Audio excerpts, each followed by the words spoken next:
我这1个来月，什么事儿都不干，光是吃喝说笑睡大觉。哎，嘴里已经长了泡，脚底也长了鸡眼，头也晕，眼也花，反正哪都不好。我的少奶奶，你就是身在福中不知福。春杏儿，我呀就是个贱命，就得要累着苦着，被人骂着埋怨着，我这心里才舒坦。那你也别着急了，说不定过几天，二爷四爷熬不住了，就会回来求你了。我能不着急吗？我就怕我重新大权在握的时候，这赵大人已经让人入股机器织布局了，我就彻底没戏了。那你想怎么办？得有个什么事儿，让二叔四叔早点向我低头。少奶奶，千红，少奶奶，千红，哎呦，你怎么还叫我少奶奶呀？一时改不了口。其实我是特地过来，想谢谢你的。谢我干嘛？我知道你让我当姐姐是给我面子，让那些小姐太太别瞧不起我。你呀，就说对了一半，我也是另有私心。什么？我这辈子也是孤苦伶仃长大，我是真心想有个姐妹，高兴的时候一块高兴，不高兴的时候能一块说说话。但是你不嫌弃我的身份吗？我能比你高到哪儿去？行，那我们就做一对好姐妹。好姐妹，姐，你和韩三春就别走了，留下来陪我。哎呀，不走了，不走了，反正我没想到去哪儿。再说，你现在是我妹妹，谁敢再拿脸色给我看啊？你那么厉害，把人家巫医都给吓哭了，谁敢拿脸色给你看呀？哎，谁让他嫌弃我？姐，这有时候吧，我还真要劝你两句，你说话做事还真得注意点儿。我怎么了？就比如你这打扮，打扮？我打扮怎么了？不好看吗？好看，但就有点太好看了。你说我的打扮，你过来。我还要说你的打扮，你的衣服多久没换过了啊？你这样子怎么可能吸引到男人啊？你别忘了啊，我是个寡妇。寡妇就寡妇呗，寡妇不可以打扮得漂漂亮亮的吸引男人啊。你是我的妹妹，我才会这么劝你。第一，别把自己当寡妇，想怎么样就怎么样。第二，有机会不当寡妇，千万别放过。你说什么？我说你呀，你看多漂亮，又年轻，你真的要为那个吴聘守一辈子寡吗？多不划算啊！那你得学学我，看过，吃过，这辈子啊才算没白过啊！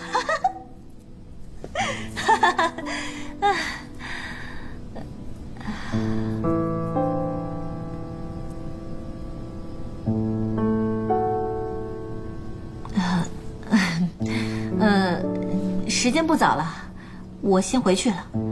我刚刚说的话，你自己琢磨琢磨一下，啊？我走了。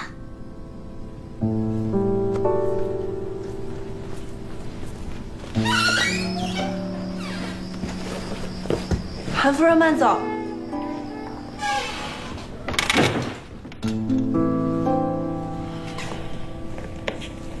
这个千红也不怕被拉出去陈堂。嗨，他也是为了我好。你会像他说的那样吗？不会。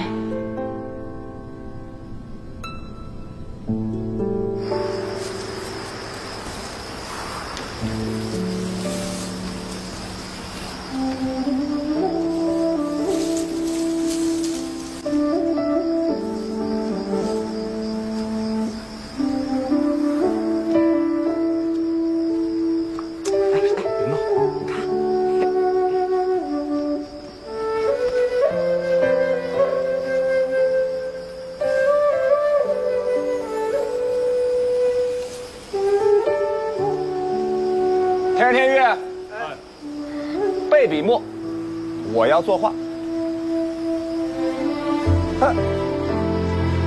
画画？少爷这是什么意思啊？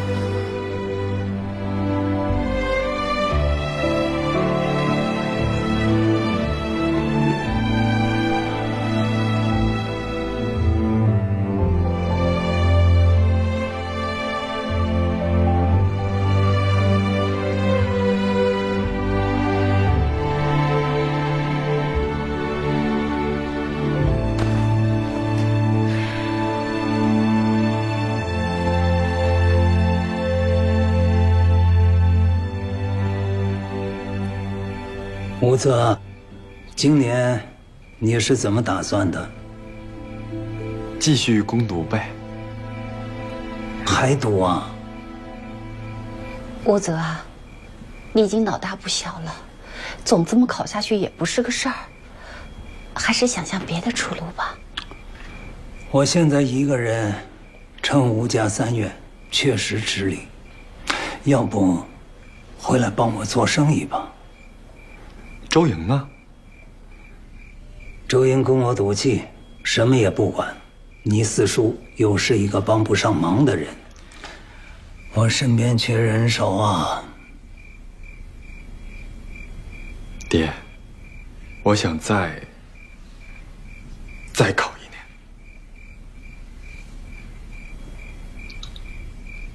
1年。我怕你不是这个命。再考1年，若还考不上，我就认命。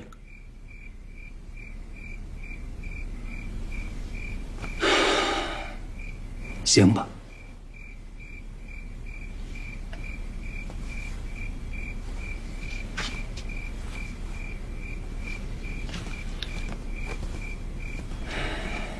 爹娘早点休息。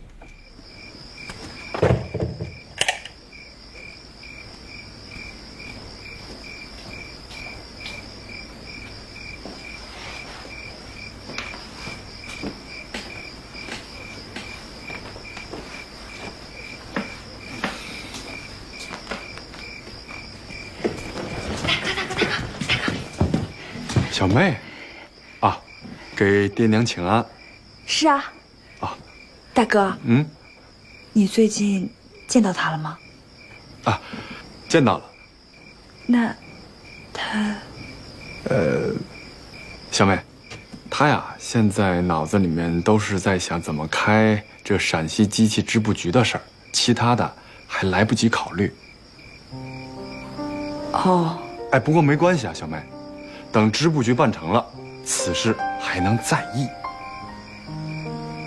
嗯，快去请安吧，我回去了。嗯。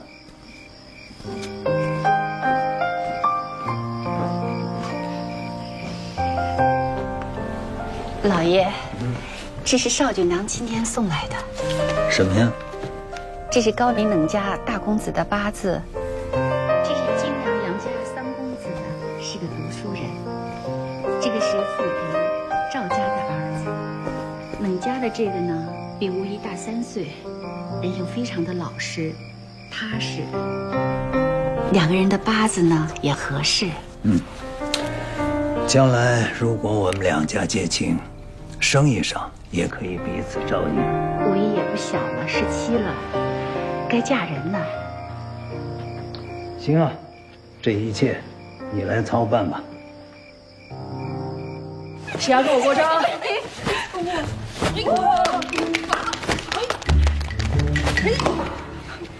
来，干嘛？活动上了。要不要来两招？好啊。哎，哎呦呵，还行，功夫没落下。怎么着？上街去还能挣到钱不？能。哎，要不咱们父女俩一走了之吧？现在走啊？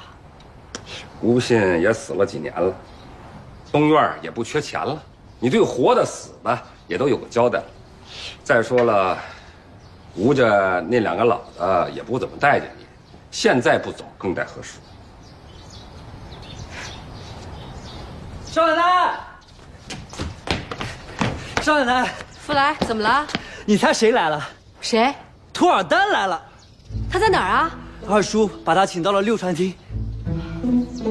哎，我也去。张管家，张管家，少奶奶，哎，你不能进六船厅啊！为什么？我们老爷正在见一个重要的客人。我知道图尔丹嘛，我朋友。哎，不能进啊，少奶奶。二爷四爷有话说，你以后不能进六船厅了。这是什么混账话呀？童老板，我来介绍一下，这位就是我的四弟吴卫全，吴家的中院，归他掌管。涂老板幸会。幸会。周颖呢？他为什么不来见我？啊，周颖已经不是吴家的大当家了。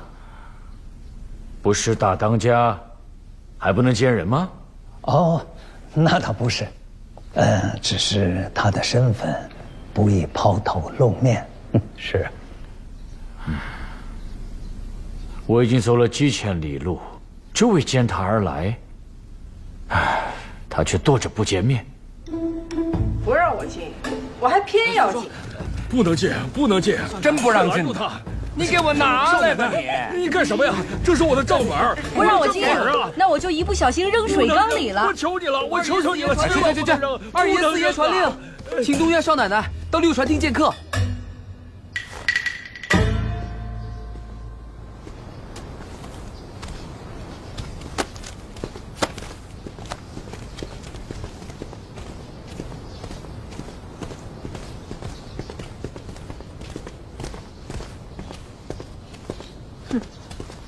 真让我进，我还偏不进了。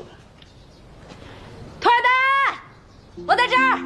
哎，周隐，一日不见，三个秋天。哎，图尔丹！哎呀，好像是几百年没有见到你们了。我也没想到这么快就能看见你。那我们进去聊吧。哎，别，我没资格进那个厅，我们就在这儿聊吧，正好晒晒太阳。来，坐。好，行。哎呀，你不是说了吗？最早明年才会来。哎，是的。但是我对我自己说，我必须早日去陕西，去泾阳，我要去看周隐。所以我就把我其他的事全部推后，提前来了。你来的正好，我正好有事跟你商量。哎，有什么好商量的？你说了算。真的？当然。哎，那如果我要让你花很多银子呢？我的银子你随便花。说定了。哎，说定了。但是周印，我刚听说你不是吴家大当家了吗？啊，是。我都是冲着你，所以才把所有的生意都给你们吴家。所以如果你不管事了，哎，我可有点不放心。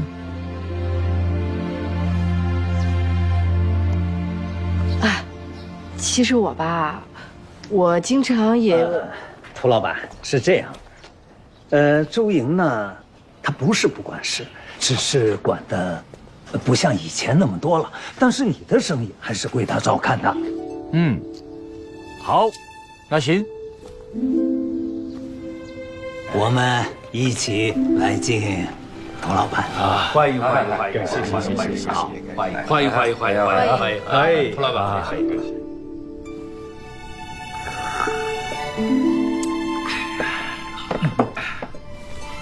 来，吃点。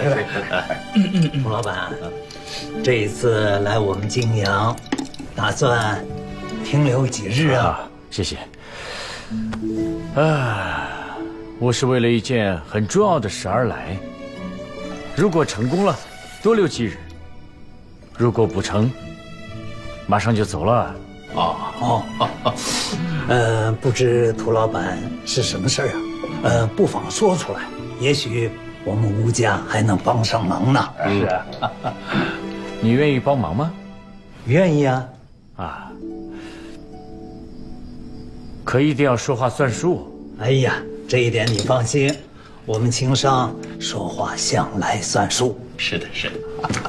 那我可就说了，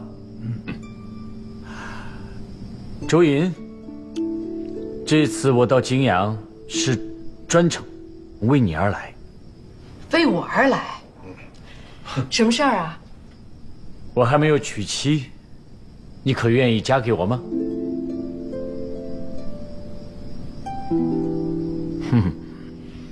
抬上来。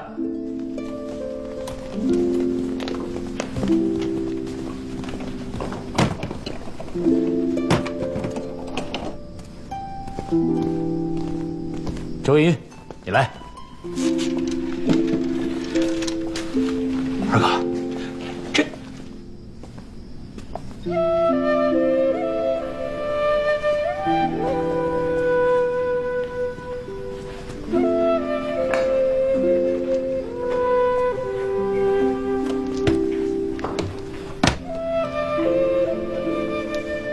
这2万两黄金是我的诚意。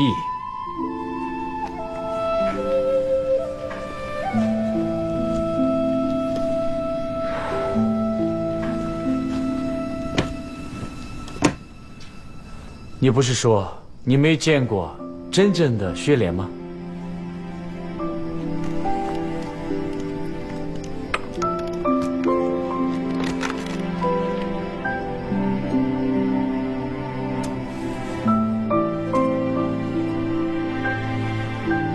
这朵薛莲是我亲自去天山顶上为你采摘的。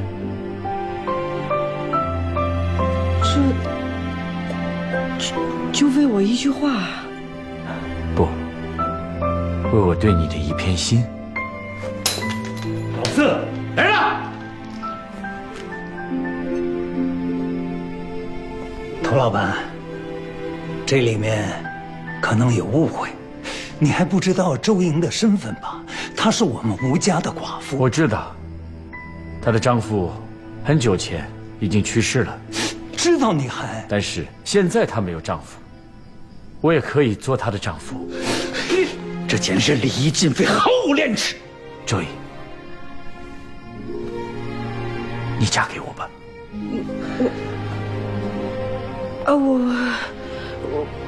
我现在脑子很乱。福来，给我酒。快！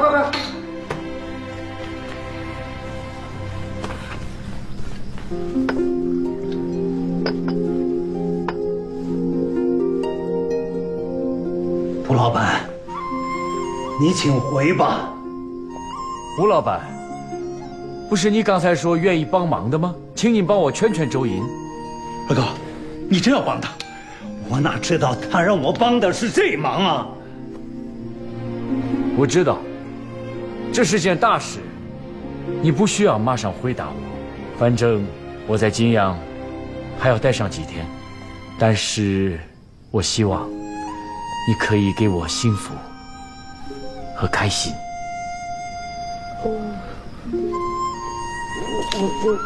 我要想想。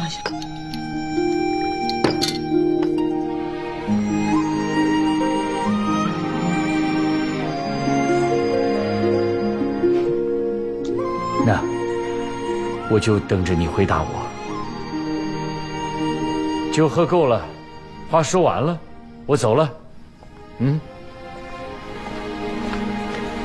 把这臭箩西瓜拿走！老四，二哥，应该立刻把他赶走。老四，我们吴家的生意全靠涂尔丹，千万不能随便得罪。得罪了又怎么样？二哥，你看看，你们几个听好，刚才的事情一律不许外传，都散吧。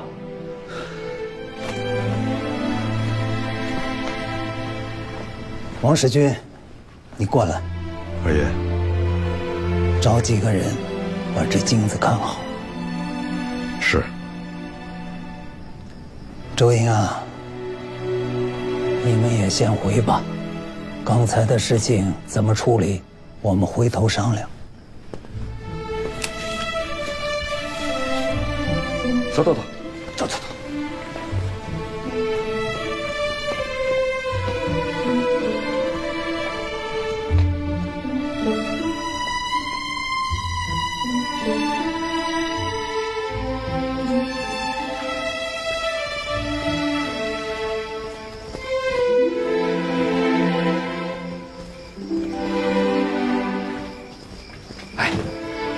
你是怎么打算的？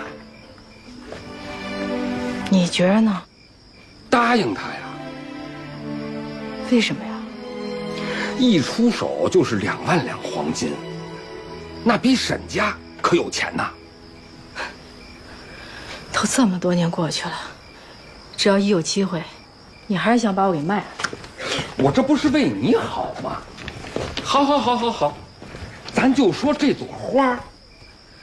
人家爬了这么高的山，把它摘下来，又大费周折带到泾阳，就这片心也不容易啊！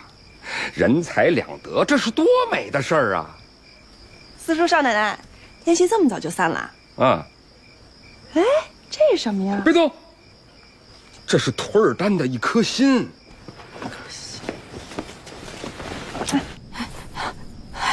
这事儿，周莹的态度呢？他既没答应，也没拒绝。夫人，这事儿非同小可，你得赶紧找二爷、四爷好好合计一下。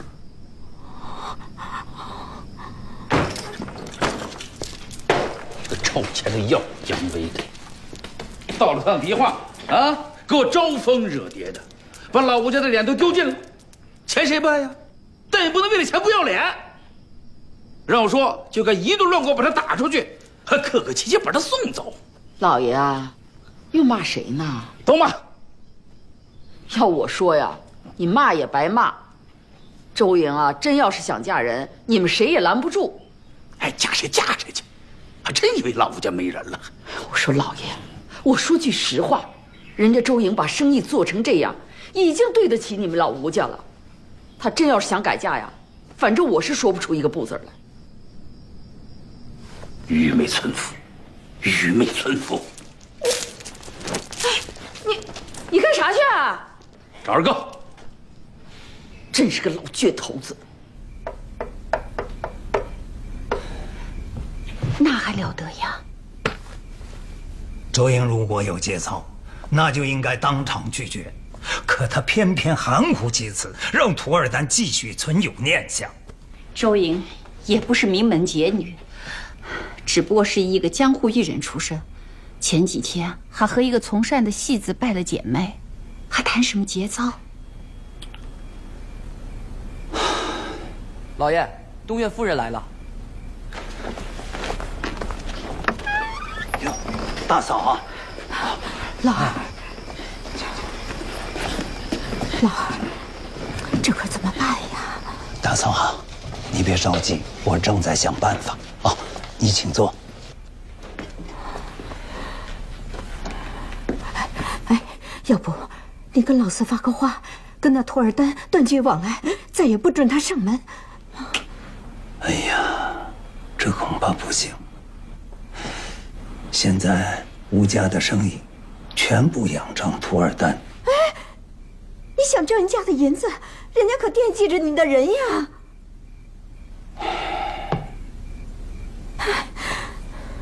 如果你大哥还在，绝不会让人家这样欺负。大嫂，你放心，我一定想一个妥善的办法，既让涂尔丹打消这个荒唐的念头，也不至于得罪他。二哥嫂，哟，大太太，老四，你要给我们东院做主。哎，你放心，啊，大不了跟这个涂尔丹咱们一拍两散。老四，你别动不动就说这话。如果真和涂尔丹散伙，我们3家的日子都不好过。二哥，你怕得罪涂尔丹，我可不怕啊！我不是怕，我是觉得没这个必要。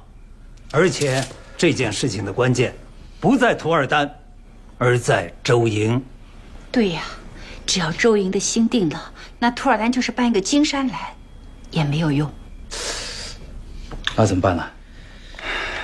哎，要不然这样，咱们再跟周莹谈谈这个守节的道理。和周莹谈守节没用。不过周莹对吴聘倒是情深意重，也许从这个角度能让他有所醒悟。毕竟吴聘也走了好几年了。不管怎么说，咱们先弄清楚周莹是怎么想的。吴一不是和周莹挺要好的吗？这样，让我女儿去探探她的口气。哎，这行。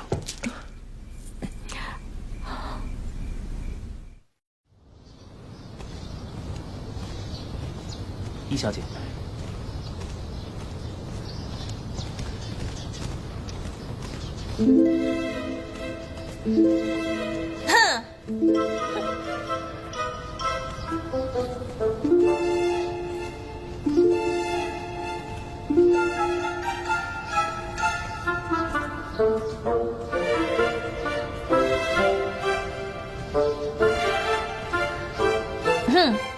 我听说了，嫂子啊，哟，你也来了。春杏，拿些茶来。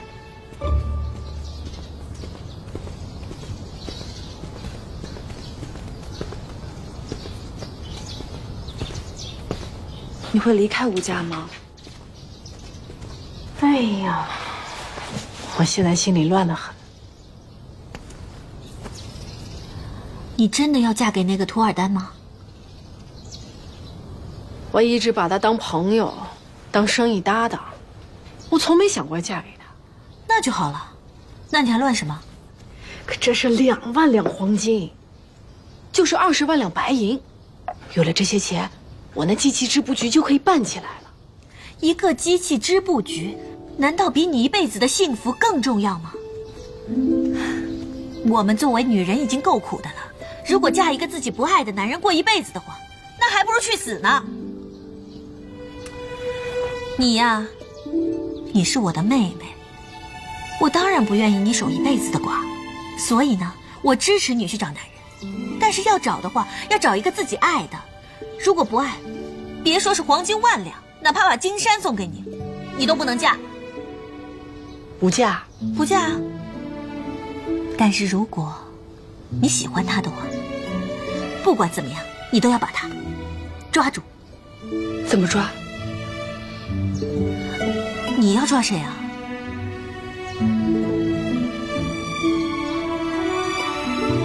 哎，一小姐啊，你就算了吧，就乖乖等着你爹娘把你塞进花轿。你呀，不像我们这种女人，天天想着怎么把男人抓住。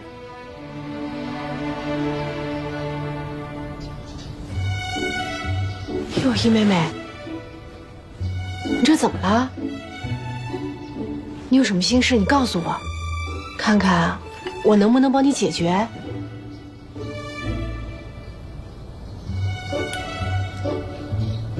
高陵冷家托人到我们家来提亲。哦，就冷家那个老大？好像是，可我从来就没见过他。我倒是见过一次，跟他们家谈生意的时候，人还不错，相貌堂堂，人也正直。不过我不喜欢他。你都没见过，凭什么说不喜欢？很简单啊，他心里有另外一个男人。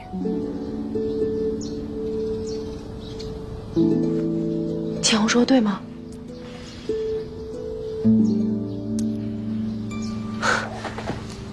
你告诉我，你喜欢谁了？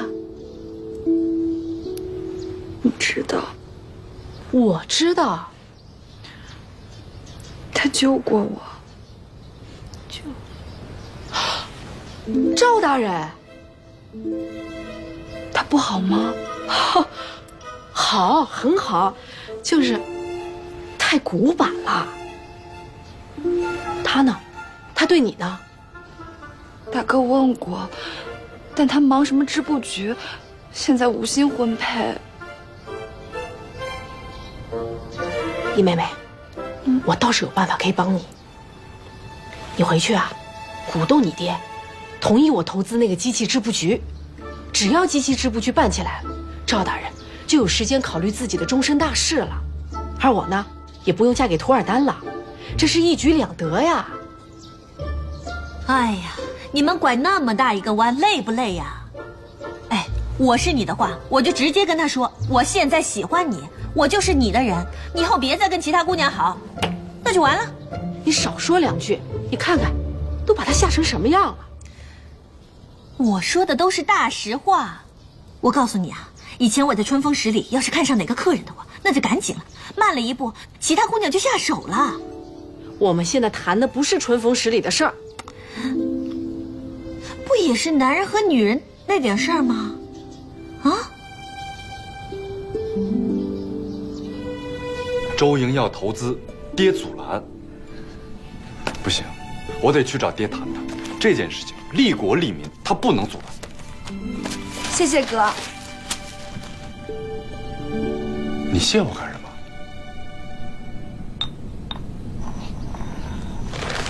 哦，原来你是醉翁之意不在酒啊！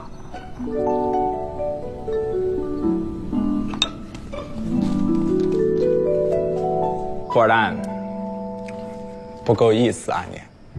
什么意思？都来到泾阳了，你不先来找我，我还是听别人说你来的。哎，我是要找你，只是我有另外的事情要做。哎，来都来了，干嘛匆匆忙忙的呀？我跟你说，泾阳这个地方啊，好吃好喝好玩的可多了，我可以带你去逛。你要想去西安也可以，哎，去京城都没问题的。啊，我这次要办一件很重要的事情，事情没办完，哪儿也不去。什么事情啊，那么神秘？哎，你跟我说，我帮你。你不能，我不能。哎，在泾阳这个地方啊，没有我们沈家办不了的事儿。就算你能，你也不会帮我。图尔丹，咱俩是兄弟呀，你的事儿就是我的事儿，你说出来我一定帮你。你说。我不能说。哦，不把我当兄弟是不是？没有，不是这个。那不是你就说，你快点，你别让我着急，你快说快说。说啊！啊，我要向周莹求婚。不是什么？我想娶周莹。你想娶周莹？嗯。不是，周莹，周莹，周莹哎，她是我的女人。周莹不是你的女人。我知道，但我的意思是，她现在不是我的女人，她以后也会是我的女人。现在她不是。我知道她现在不是。哎呀，我怎么跟你说呢？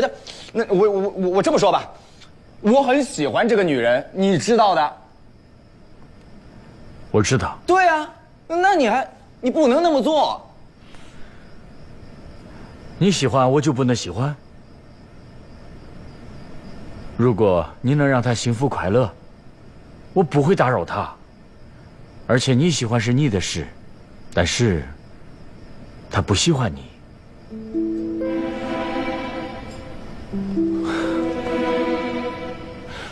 涂尔丹，你怎么知道周莹就不喜欢我？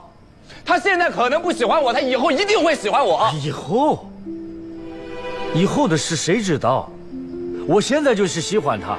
男人喜欢女人最大的真诚，就是向她求婚。我哪儿做错了？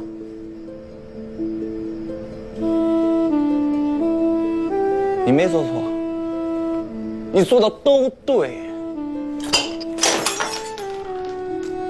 我跟你说，从这顿饭开始，咱们俩不是兄弟，永远不再是了。走！是你让我说的。现在你要跟我绝交？你这不是出尔反尔吗？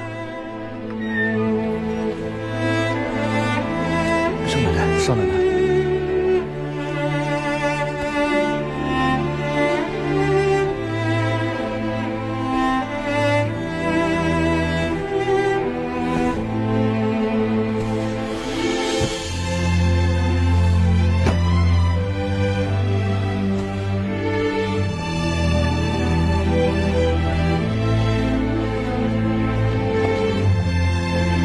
少奶奶，沈家二少爷求见。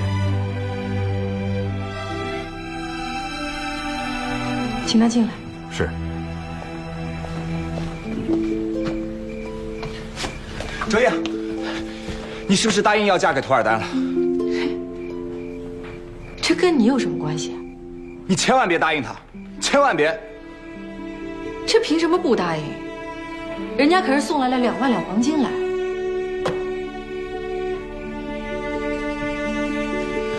那我出3万两黄金，你是不是愿意嫁给我？我讨厌你，我不嫁。我出5万两，不嫁。10万，不嫁。你出多少钱我都不嫁。行啊，你爱嫁就嫁，但是我告诉你，甭管你这辈子嫁多少次，总有一天，我让你1文钱都不要，心甘情愿的嫁给我。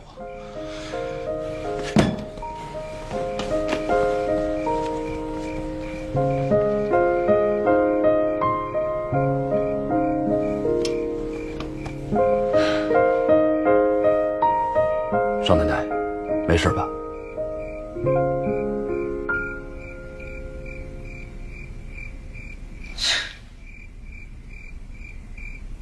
为什么涂尔丹说送2万两黄金给我，我会感动？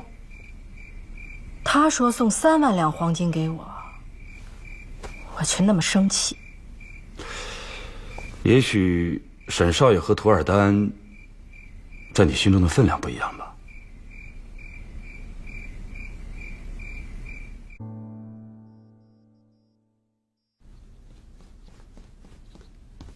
娘，这么早啊，杏儿？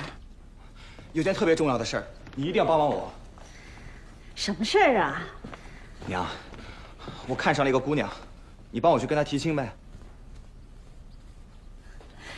终于想通了？我早就想通了，只是咱们家平时生意不是太忙了吗？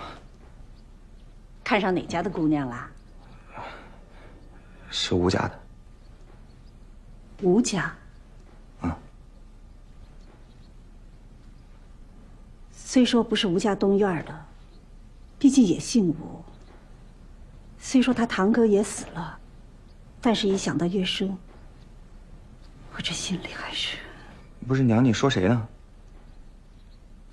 你说的不是吴家西院的吴一？不是他。那是谁呀？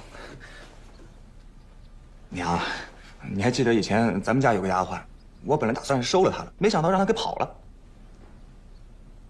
记得，那个把我气得胃痛了好几日的丫鬟。就是她。她？哎，你看上的不是吴家的姑娘吧？怎么又变成一个丫鬟了？是她不是吴家的丫鬟，她是……她离开我们家以后就嫁给了吴聘了吗？什么？那个寡妇？绝对不行！娘，我真的很喜欢她的。杏儿，你从小要什么我都给你，但这事儿绝对不行啊！你现在不去求亲的话，她真的要答应嫁给别人了。那谢天谢地。娘，当我求你了还不行吗？我跟你说啊，娘什么都能答应你，但是你要娶一个寡妇，还是吴家东院的寡妇，这事儿绝对不行。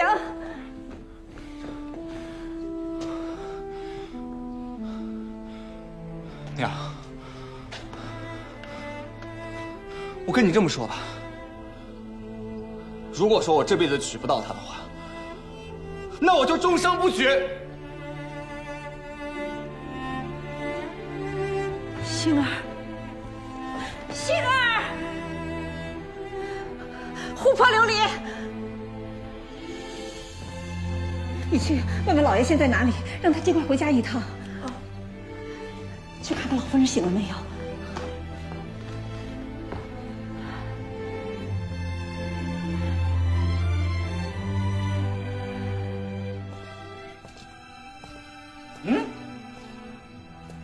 周莹呢？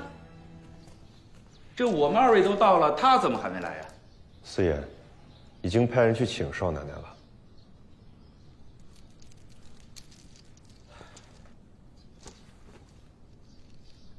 叫人把那箱子抬走。见那我就来气。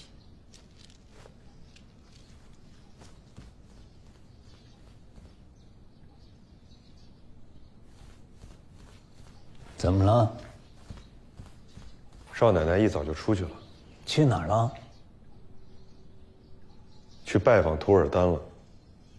看看，送上门去了，这太不恪守妇道了吧！老四，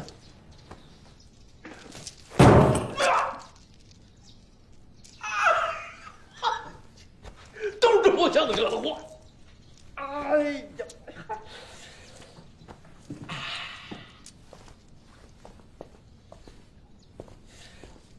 图尔丹说的那些疯话，周莹怎么想的？二爷，这等事情，少奶奶是不会和我们说的。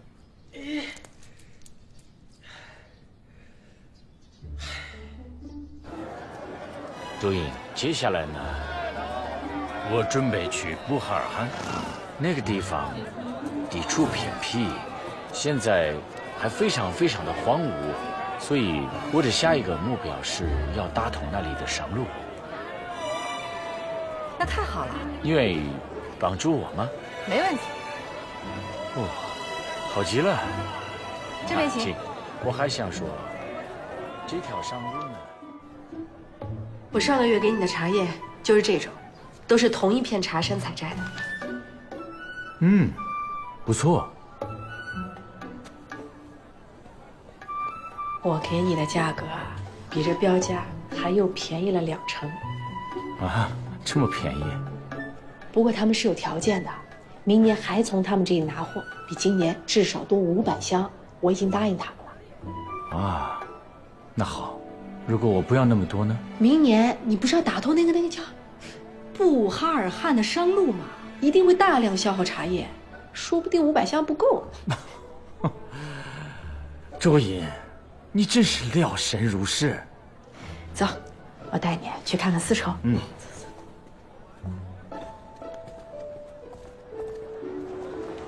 哎，一会儿你进去之后就大骂我一通，怎么都不行，怎么都不满意，然后你就摔门而出，后面的事情交给我。没问题。请，苏老板。哦，夫人。哎，苏老板，你看看这家的丝绸，这家的丝绸是我从几十家丝绸世家里面优中选优选出来的。这也叫优中选优吗？这是卢家出的，这品质品牌都不比曹家差。我已经跟你说过好多次了，我只要曹家的，你还想做我的生意吗？你要不先看看？不看。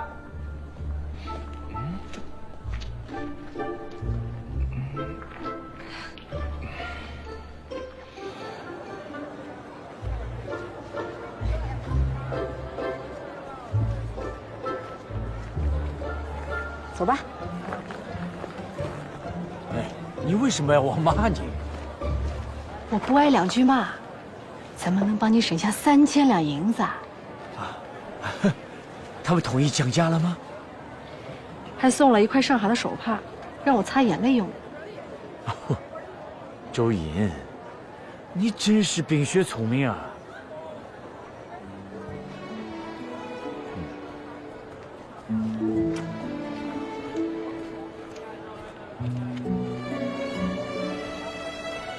进去看看。夫人好。哎，你好。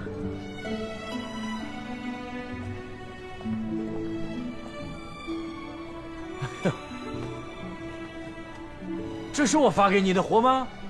对。呀，因为我记得我给你发的货都是正张的坯子，这不是这样鸡零狗碎的。这叫鸡零狗碎？嗯，这叫款式。你好好看看，我把你一整张坯子剪裁成时下最流行，你看这帽子、坎肩、披风，我费尽心思把你一张坯子卖成2张坯子的价钱，你还嫌弃鸡零狗碎你？好，我错了，你是对的。一会儿多发你3倍。哎，行行行。哎，土二蛋，前些日子我和沈心怡发给你那些土布都卖完了吗？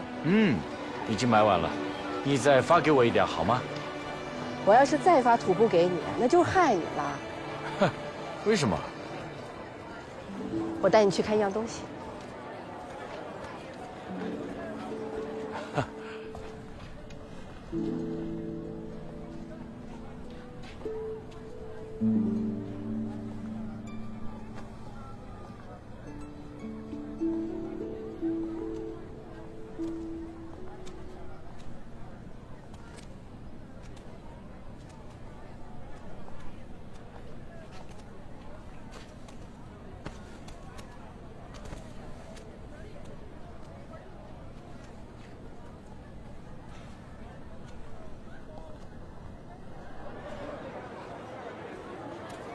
周颖，姐，这洋布怎么样？嘿，很不错。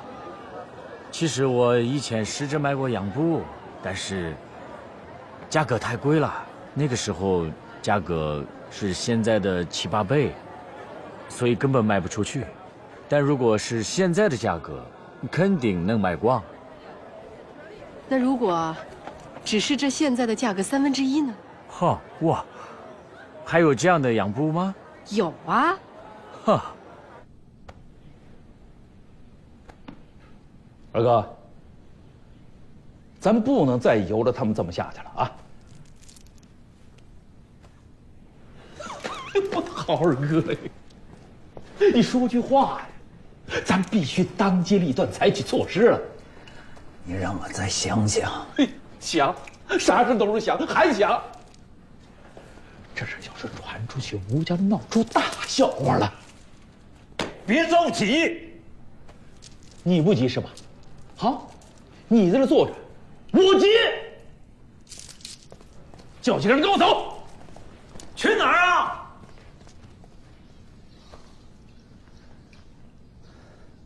市面上有比他们便宜的洋布吗？是，不过现在还没有。那什么时候有吗？如果我们有了自己的机器织布局，那就有了。所以你的意思是我们自己生产洋布吗？是。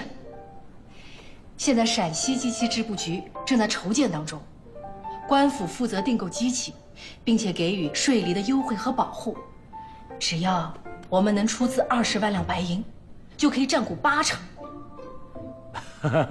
这就是你昨天说的有重要的事情要跟我商量？是，我是非常看好这件事情，但是我没那么多钱。土二蛋，你愿意和我一起入股吗？周银，如果你愿意嫁给我，你别说20万两，就算200万两，都随便你花。托尔丹，我相信无论是在中土还是在新疆，肯定有不少女人想嫁给你，你何必要看上我呢？因为你是我见过的最特别的女人。可我是个寡妇啊。那又怎么了？在我身边人的眼里，我是个不祥的女人，是个灾星。你身边人的想法我不管，我只知道，在我眼中，你是我的最美的雪莲。托尔丹，别这样行吗？哎，我也不想这样。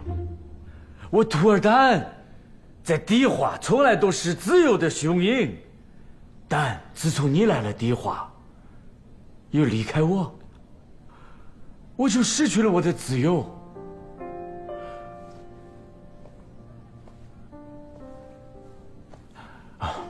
我吃饭、睡觉，甚至做生意的时候，都在想着你。哎，我本来准备9月来看你，但是我实在等不及了，而且沈心也会惊讶了。他看你的眼神，跟我看你的眼神是一样的。说实话，我怕你被他抢走。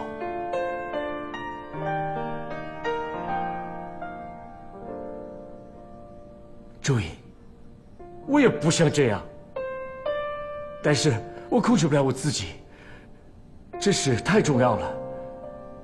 周颖，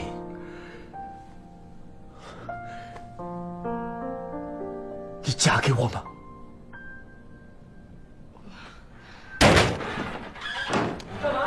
四老爷，闪开！四叔，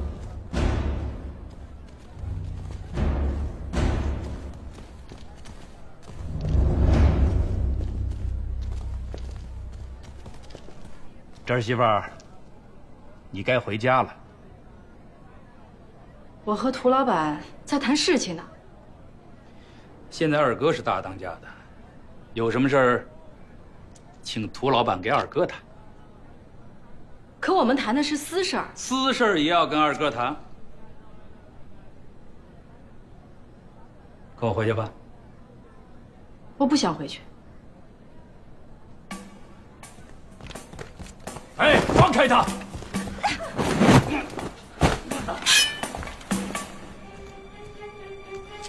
胡老板，我们吴家的事儿，我不希望你插手。四叔，你这是干嘛？胡老板，这儿是泾阳，走。干什么？你们要干什么？谁也别想当着我的面把周英带走。周英是我们吴家的人，周英是我的人，我谁的人都不是。四叔，我若真想改嫁，就凭你，也拦不住我。我是你的长辈，我管你是天经地义的。周英，你这是干什么？好身手，我喜欢。赶紧把它烧了，免得被人笑话。四叔，只要是我想做的事情，也拦不住。赶紧把它烧了。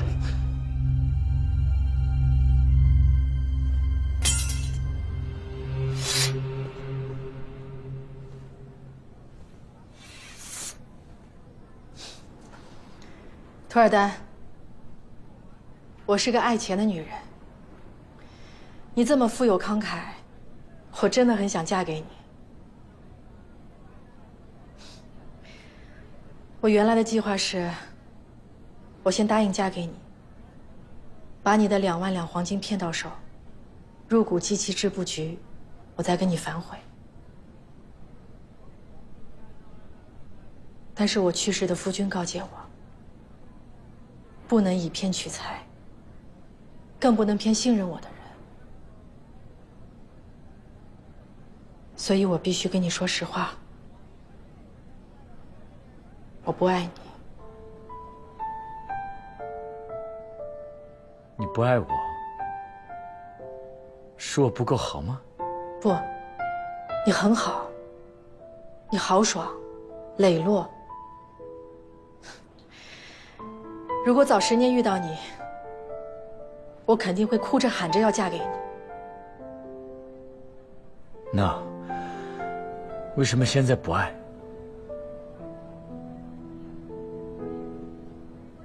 爱一个人需要用心，而我的心跟着我的夫君一起埋进了黄土里。你就算娶了我，娶的也是一具躯壳，你还愿意吗？我愿意。你愿意，可是我不愿意。为什么？我如果要嫁，一定要嫁一个我爱的男人。我不想骗你，也不想骗我自己。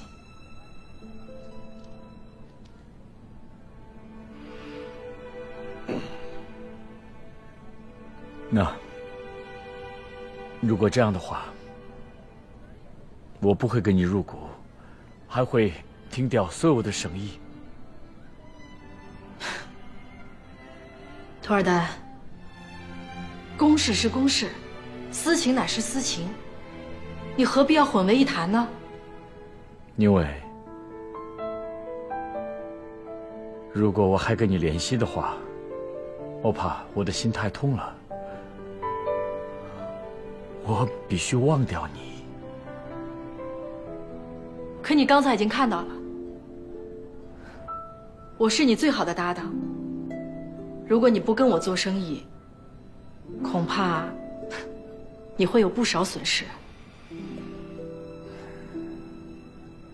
我不担心，我的钱够了，但对你们吴家就损失大了。哼，别以为你有几个臭银子就可以威胁我们吴家。周银，你嫁给我吗？就算是为了我的银子。周阳，咱们赶快走吧，大不了咱们回去过穷日子。托尔丹，我知道你并不是想用银子来威胁我，你只是不想委屈自己。是，我也一样。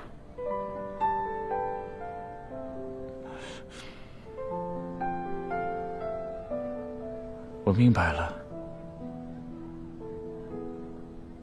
四叔，回去吧。那你呢？我也回去了。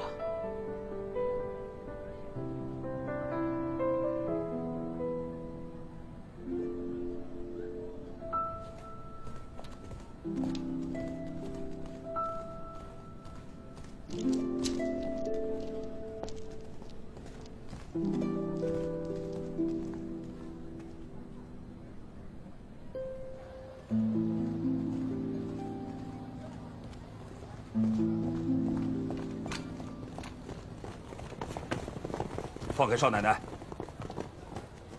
你们这是干什么？啊！少奶奶，只要有我们在，你想去哪儿，想干什么，都随你。谢谢你们，我哪儿都不去。回去吧。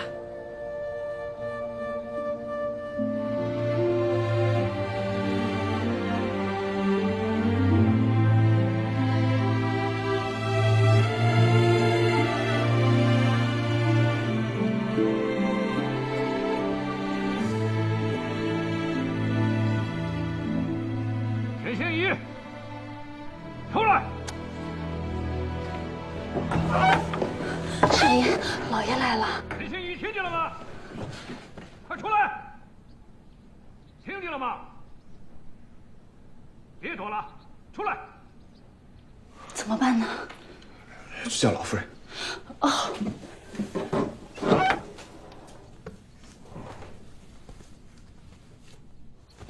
滚出来！还不出来？爹，你来了。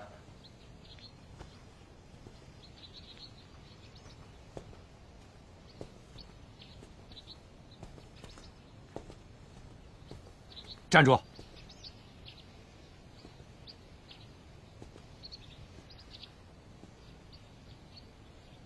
你娘说你要娶吴家东院那个寡妇。她叫周莹。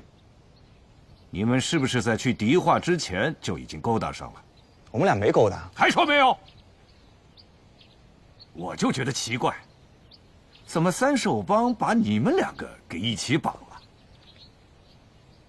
当时我还以为你们是在路上巧遇到，现在想来，你们老早就约好了一起出门，是不是？没有，我倒想勾搭人家呢，人家不理我。还说！我告诉你，你跟那个寡妇在外面偷鸡摸狗，我睁一只眼闭一只眼，怎么都行。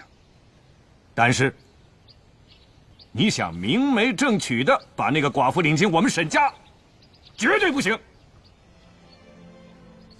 反正我还是那句话，你们要不让我娶她，我就终身不娶。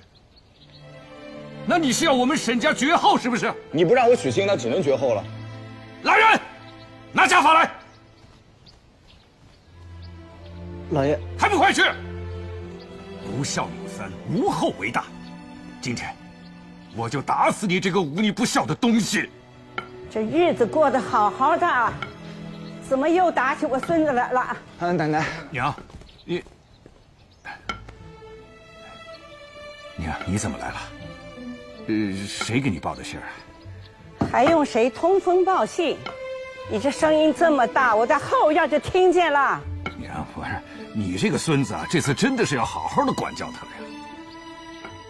他有什么错？你好好的说就是啦，动不动就用家法。难道你爹当年也是这么管教你的吗？啊？如果你刚才听到他说的什么，你也会被气得半死的呀。哎呦，不就是为个寡妇吗？哎，为这么点小事，父子俩闹成这个样子，值吗？啊？都把人往家里领了，还是小事。好了，我知道了啊！你去忙你的吧，我来劝他。娘，你去忙你的。去。啊，奶奶，疼，打得好。你呀，我隔3天5天把你爹气个半死，你就像白活了一样。奶奶，外面风大，我们进去说。奶，我。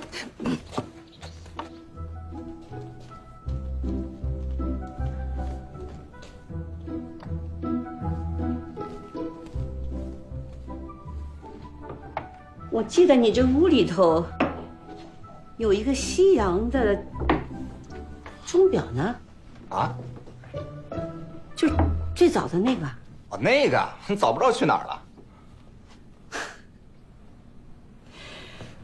为了这个小玩意儿啊，你和你爹闹腾了好几年啊，结果东西一到手就立刻就扔了。你呀，东西没到手吧，那是千好万好；东西只要一到手，立刻就扔。奶奶说这话的意思明白了吧？我不明白。你还给我装！听你娘说，那个寡妇就是你当年想收没收成，后来又逃跑的那个丫头。是啊。难怪你还念念不忘。依我说啊，你要是真收了她，还不知道嫌弃成什么样嘞。奶奶，我不会的。哎呦，你那个性子，奶奶还不知道。奶奶，就这个丫头跟那些东西不一样。要不这样，你帮我把那个丫头给娶回来，你看到最后我嫌不嫌弃她？行了行了，这事儿就收手了吧，听奶奶的，回头给你爹你娘道个歉。奶奶要好好的给你选一门亲事。我不，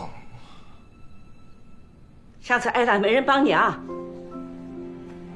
奶奶，奶奶，你帮帮我吧。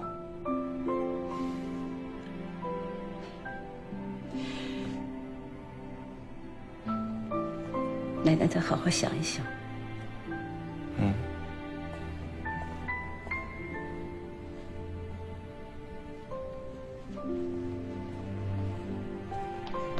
周岩，二哥，放心放心，一切都解决了。怎么解决的？周莹当着我的面，直接把托尔丹给回绝了。周莹啊，我就知道你是表面随性，内心还是手里手节的。饿死是小，失节是大吧？哎，两位叔叔，只怕我们真的要饿死了。托尔丹已经放话，要将所有生意撤走。撤就撤呗，这有啥了不起？他过2天来，就要把这2箱金子搬走，同时把所有账一并给结了。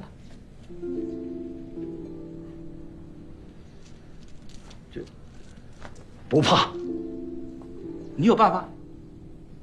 周莹啊，如果真像你说的，入股陕西机器织布局，1年收回成本，2年翻番，那么我们吴家就不怕失去托尔丹这个客商。二叔，你……我同意，以白银20万两，入股陕西机器织布局。哎，二哥，你疯了！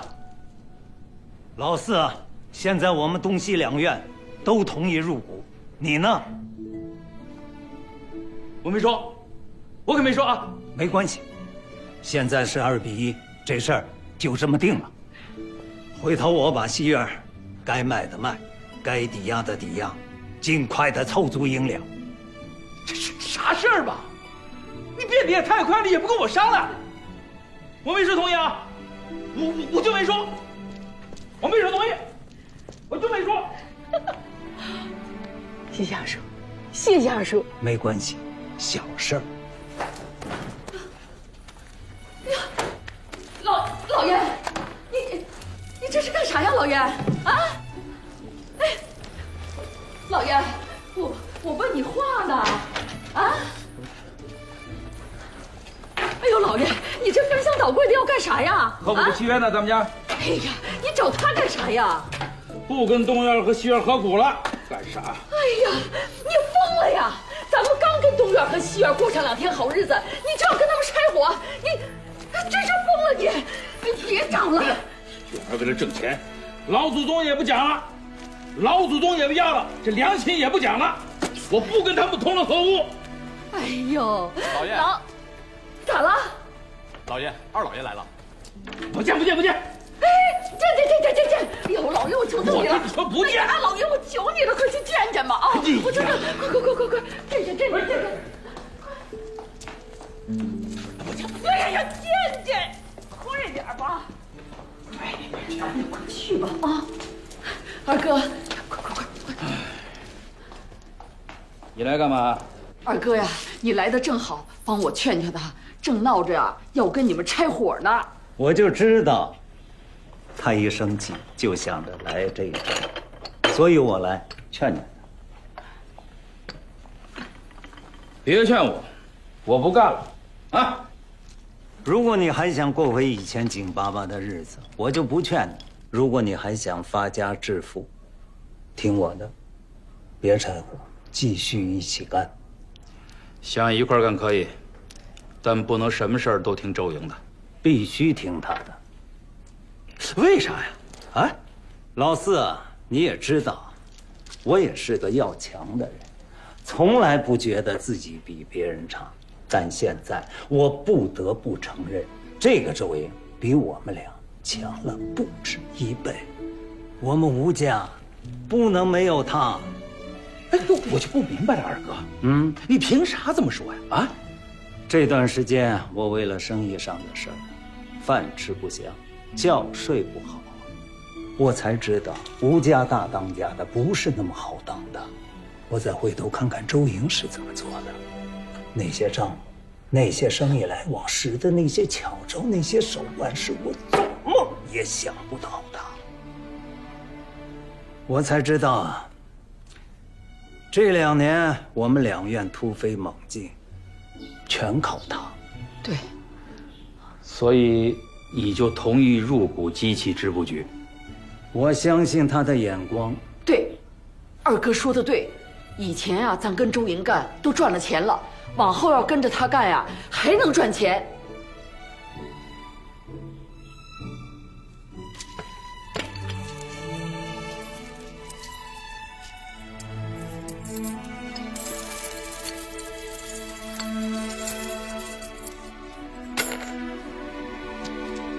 咋样？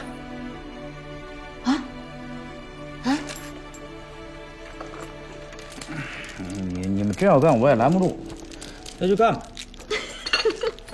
那你还退股不？不退了。老四，关于吴家大当家，我还有一个想法。啊？当年江南制造局开工伊始，也有人说进局的人要被丢到大烟囱里，有人会被碾死。可事实证明，这些都是谎言。所以说，洋人的织布机器会吃人一说，这些也都是骗人的。赵大人，这……诸位都稍等一下。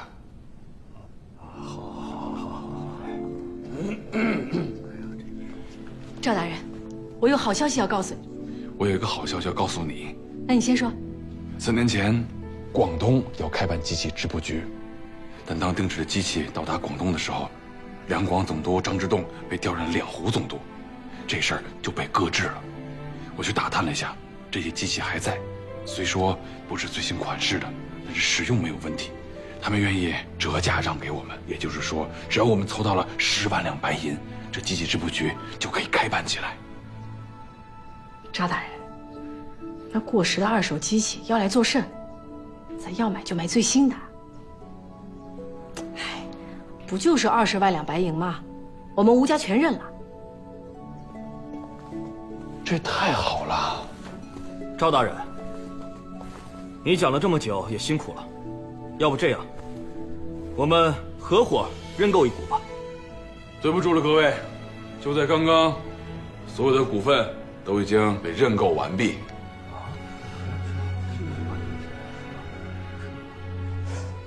什么？周莹认购了机器织布局所有的股份？是。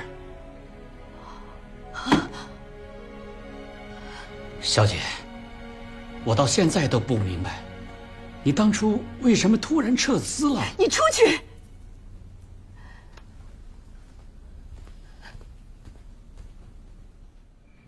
这机器织布局还是开建了。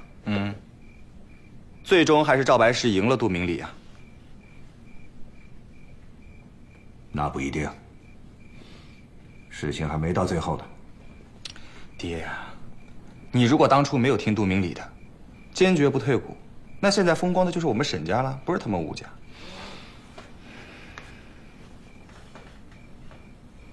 塞翁失马，焉知非福。这机器织布局是祸是福，现在还难说。我以为把沈四海和胡有梅摁住，就没有人敢认股。怎么这周莹又冒出来了？他哪来这么多钱？听说是吴家3院，倾家荡产凑的。这事儿我们都疏忽了。不过，好在我们有后手。你跟沈家那个陶掌柜结交的如何？那陶掌柜本是户县人，家里有一些田，按照您的吩咐，我让当地的官府把他们家的田占了，找个由头与他结识，再帮他把这官司解决了。现在他已经对我言听计从。那现在正是用他的时候。快点搬啊，别磨蹭了。哎，托尔丹怎么回事啊？我还没摆上呢，你怎么就喝起来了？你别喝，别喝。哎，给我！哎呀，好了，别喝了。哎，行行行，你喝吧啊，反正今天我请客，喝。你是我兄弟，你不能幸灾乐祸。哎，你千万别误会啊，我哪敢幸灾乐祸啊？人家对你可是动了想嫁之心，可是我呢，我出再多金子，人家也坚决不嫁呀。来，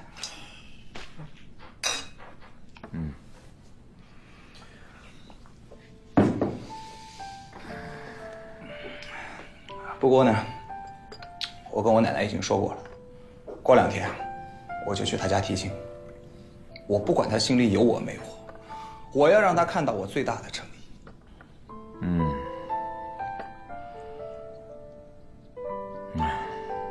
他不仅心里没有你，他甚至没有心。他的心跟着他的夫君埋进了黄土里。他这么说的。我的心碎了，碎了。